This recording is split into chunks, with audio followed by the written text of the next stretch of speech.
Assalamualaikum warahmatullahi wabarakatuh. Perkenalkan, saya Lola Yuli Asmara akan mempresentasikan artikel saya yang berjudul Faktor-faktor yang mempengaruhi manajemen laba di Indonesia.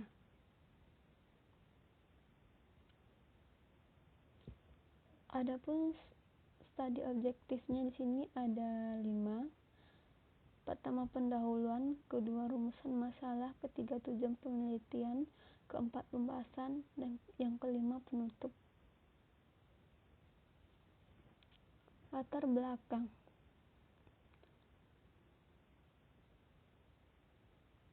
Laporan keuangan dapat disebut sebagai alat utama para manajer untuk menunjukkan efektivitas pencapaian tujuan dan untuk melaksanakan fungsi pertanggungjawaban dalam satu organisasi.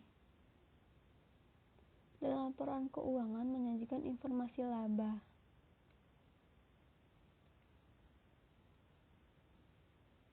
Laba merupakan gambaran kegiatan atau usaha dalam memajukan perusahaan. Laba ini sering menjadi target rekayasa yang dilakukan pihak manajemen untuk meminimalkan atau memaksimalkan laba. Dengan kata lain, manajemen melakukan praktek manajemen laba atau earning management. Earning management ini dapat terjadi karena adanya kebebasan pemilihan metode dan estimasi akuntansi yang diaplikasikan dalam laporan keuangan. Dalam kasus terkait manajemen laba baru-baru ini yang sangat mengejutkan terjadi pada tahun 2019 pada perusahaan maskapai penerbangan PT Garuda Indonesia. Kasus ini bermula dari laporan keuangan perusahaan yang membukukan laporan bersih sebesar 809.846 US dollar pada tahun 2008 atau setara dengan 11,49 miliar dengan kurs 14.200 per US dollar. Padahal jika ditinjau lebih detail, perusahaan yang resmi berdiri pada 21 Desember 1949 ini yang dengan nama Garuda Indonesia Airways ini semestinya merugi.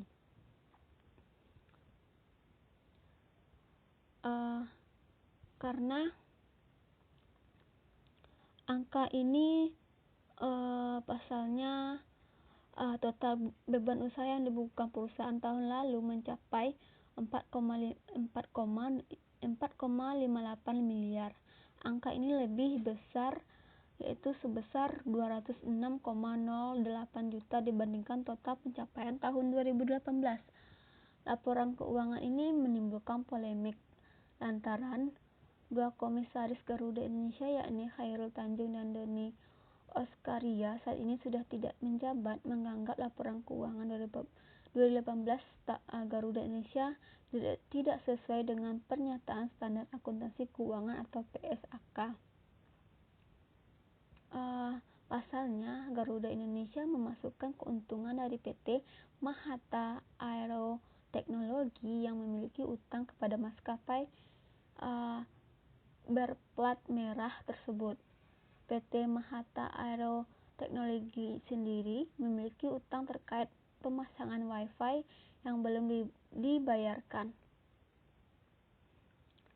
Sebagian besar perusahaan melakukan kegiatan bisnisnya secara kredit sehingga menyebabkan tertangguhnya penerimaan kas perusahaan yang seharusnya diterima pada suatu periode. Penggunaan akrual ini dapat memberikan informasi mengenai beberapa pendapatan yang akan diterima perusahaan setelah ditandingkan dengan biaya.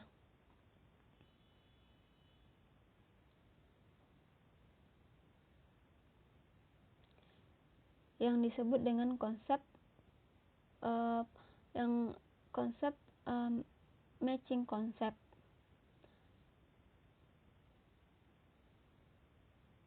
Pada akhir periode, hasil dari penandingan antara pendapatan dengan biaya yang disebut dengan laba yang merupakan informasi mengenai hasil kinerja suatu perusahaan, namun karena adanya penggunaan asumsi akrual dalam menyajikan informasi laba, perusahaan dapat melakukan penyesuaian mengenai angka akuntansi yang akan disajikan pada laporan keuangan, yang disebut dengan manajemen laba.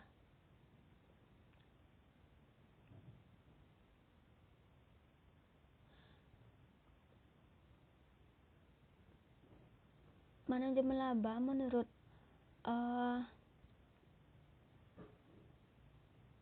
Sakon dan Chiara tahun 2011 adalah teknik dengan menggunakan pembuatan keputusan perusahaan mana yang menghasilkan angka produktif dalam laporan keuangan melalui penilaian manajerial berdasarkan pembenaran, spekulasi, bahkan tipuan. Mereka umumnya melaksanakannya untuk mencapai beberapa keuntungan individu dengan memenuhi tujuan organisasi, dengan maksud untuk mewujudkan akuntabilitas terhadap organisasi dan pemangku kepentingannya.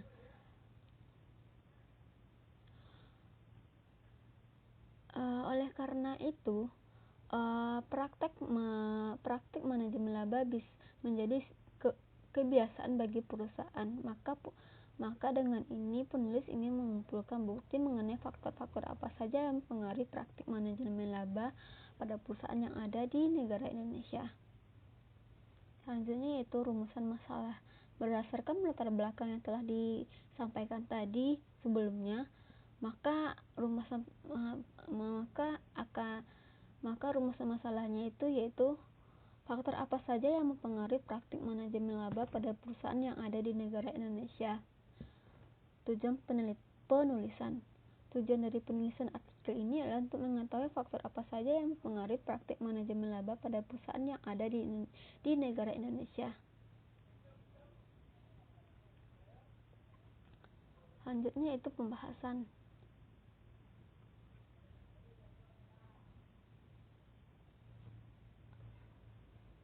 Pembahasan mengenai praktik manajemen laba di Indonesia.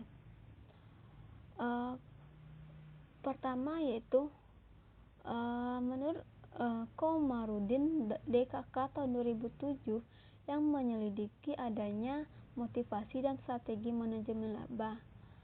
Penelitian ini dilakukan pada perusahaan yang terdaftar di Bursa Efek Indonesia pada tahun 2003 sampai 2005. Hipotesis penelitian ini yaitu strategi pilihan metode akuntansi, bonus plan, perjanjian hutang, dan biaya politik mempengaruhi manajemen laba. Dan berdasarkan regresi ordinary least squared, penelitian ini menunjukkan bahwa perjanjian utang dan motivasi biaya politik memengaruhi manajemen laba.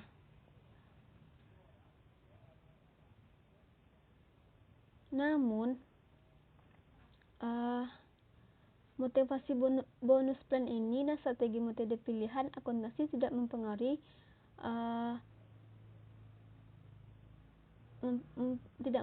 manajemen laba. Investigasi praktik manajemen laba menjelaskan bahwa motivasi bonus plan ini mempengaruhi peningkatan laba, bukan penurunan laba. Selanjutnya yaitu Irma tahun 2009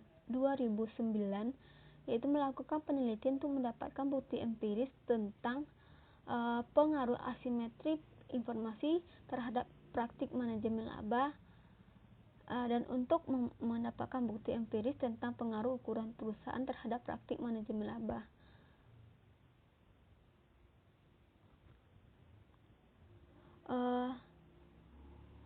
Adapun sampel yang digunakan yaitu 51 perusahaan manufaktur yang terdaftar di Bursa Efek Indonesia.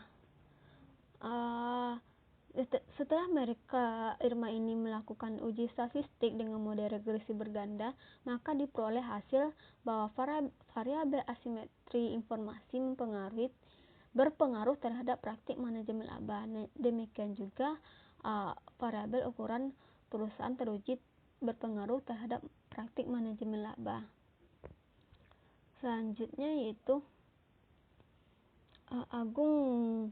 Agung dan Handoko tahun 2014 meneliti yaitu untuk menguji pengaruh asimetri informasi terhadap praktik manajemen laba. Manajemen laba dapat dilakukan dengan pendekatan akrual.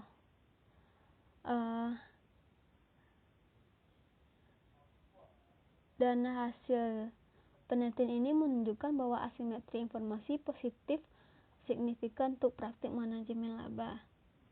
Selanjutnya yaitu Lintang dan Rahmawati yang melakukan penelitian untuk mengetahui pengaruh adopsi IFRS terhadap manajemen laba yang dinilai dengan 3 ukuran perataan laba. Dan temuan ini menunjukkan bahwa adanya pengaruh adopsi IFRS terhadap manajemen laba. Dan selanjutnya manajemen laba lebih rendah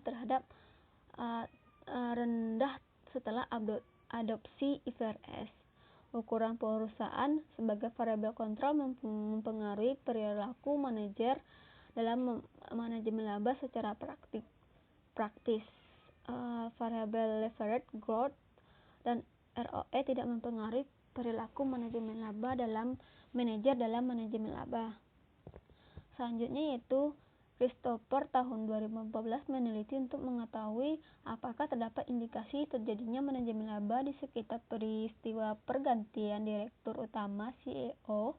Namun demikian, penelitian ini tidak berhasil membuktikan terjadinya manajemen laba melalui akrual diskresioner pada tahun sebelum pergantian CEO rutin dan non-rutin dan biaya diskresioner abnormal di sekitar peristiwa pergantian CEO. Selain itu, tidak terdapat indikasi adanya manajemen laba di tahun pergantian CEO rutin.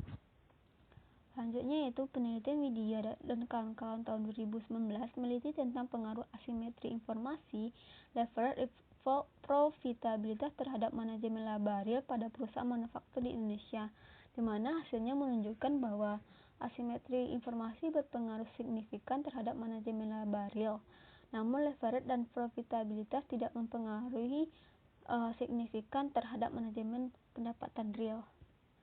Yang terakhir yaitu Edward Victor dan Fiona tahun 2019 itu mengemukakan bahwa profitabilitas memiliki pengaruh real terhadap real earning management, namun ukuran perusahaan dapat memperlemah pengaruh profitabilitas terhadap real earning management. Hal ini bisa terjadi karena secara umum upaya manajer cenderung untuk menghindari pelaporan kerugian.